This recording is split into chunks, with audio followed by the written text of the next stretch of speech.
שלום, זאת סדנה לפחדים, ואני שמי מוני, וגם לי יש פחד.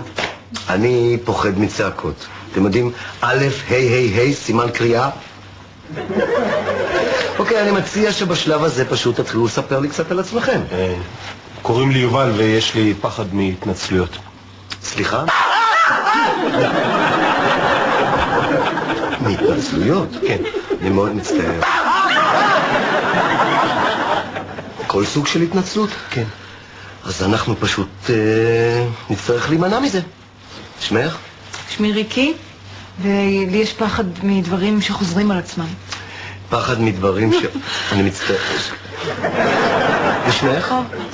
שמי קרן, ויש לי פחד מרגעי שקט מביכים.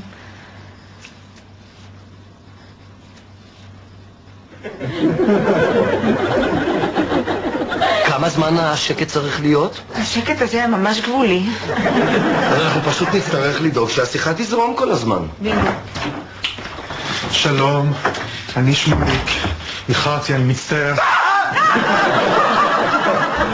שמוליק, אני מציע שתכיר את האנשים.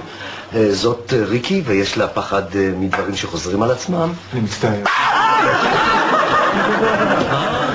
מה הבעיה שלך? אני שומע פחדים של אנשים אחרים, אני נובח. אני שמי מוני, יש לי פחד מצעקות. א', ה', ה', ה', סימן קריאה.